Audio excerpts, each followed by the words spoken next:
Kamis 24 Desember 1947, Soekarno menghadiri peringatan Natal di Gereja Protestan Yogyakarta. Kala itu, Yogyakarta menjadi ibu kota Republik. Letak gereja hanya selemparan batu dari Istana Negara Gedung Agung, tepatnya di sebelah utara istana yang terletak di ujung selatan Jalan Malioboro. Soekarno memandang penting untuk dapat menjalin hubungan baik dengan semua pihak, termasuk orang-orang Kristen, baik Protestan dan Katolik yang mengambil bagian dalam Revolusi Indonesia. Setidaknya, tokoh Kristen semacam Johannes Leimena, Johannes Latur Harahari, I.J. Kasimo adalah pejabat-pejabat Republik kala itu.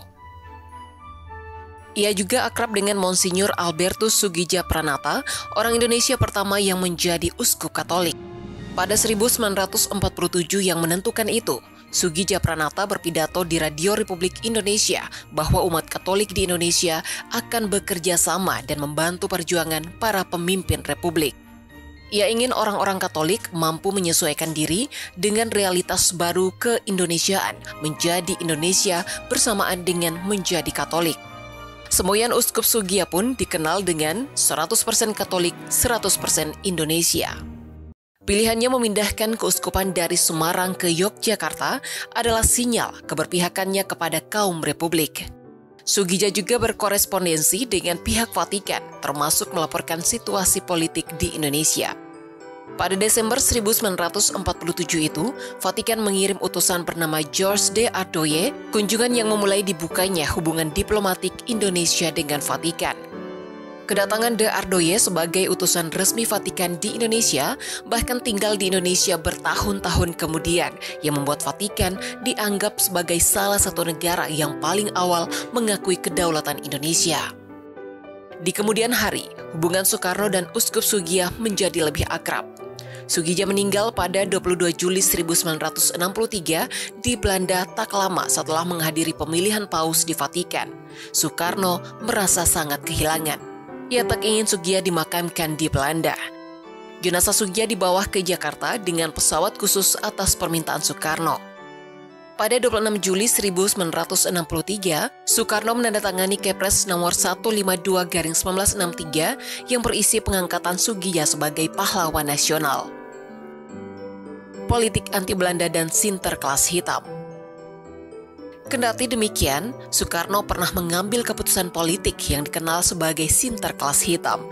Ia melarang perayaan yang sudah lama menjadi tradisi di negeri Belanda dan juga sudah dipraktikkan orang-orang Belanda di Indonesia, yaitu Hari Sinterklas yang biasa dirayakan setiap 5 Desember.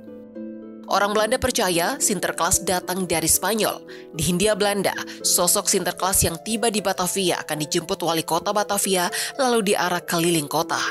Setiap instansi pemerintah dan perusahaan Belanda merayakan Hari Sinterklas. Setelah proklamasi, bahkan setelah penyerahan kedaulatan pasca Konferensi Meja Bundar 1949, orang-orang Belanda maupun Indo-Belanda masih banyak yang tinggal di Indonesia. Mereka tetap melanjutkan perayaan Hari Sinterklas pada 5 Desember.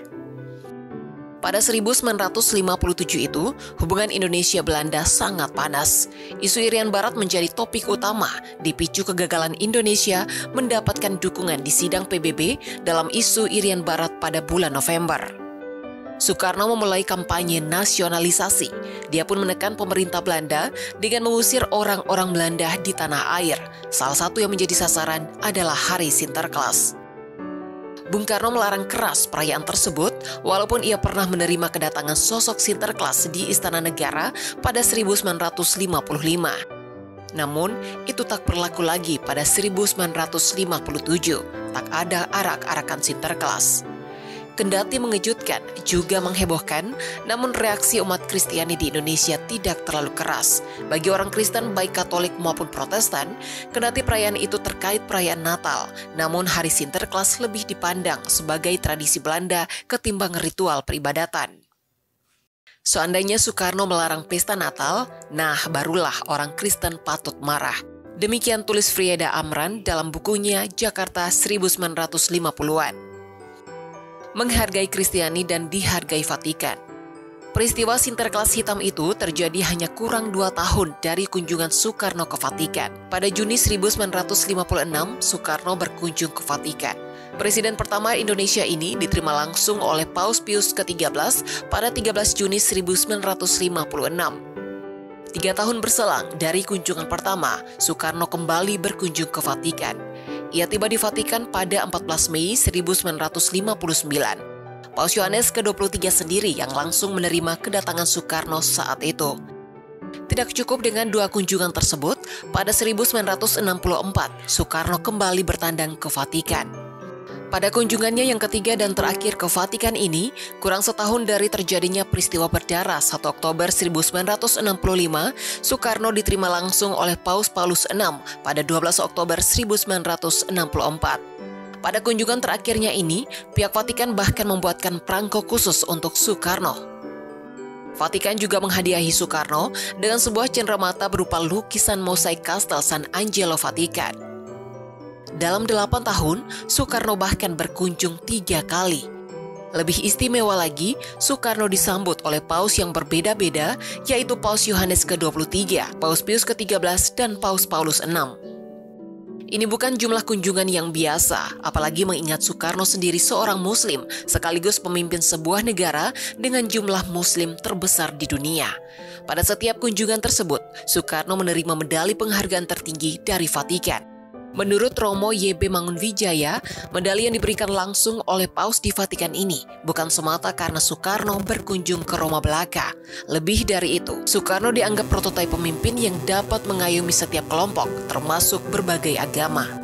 Pancasila dianggap sebagai jasa besar Soekarno yang membuat Indonesia, setidaknya pada saat itu, bisa menjadi contoh yang bagus bagaimana kehidupan antar umat beragama dapat berlangsung.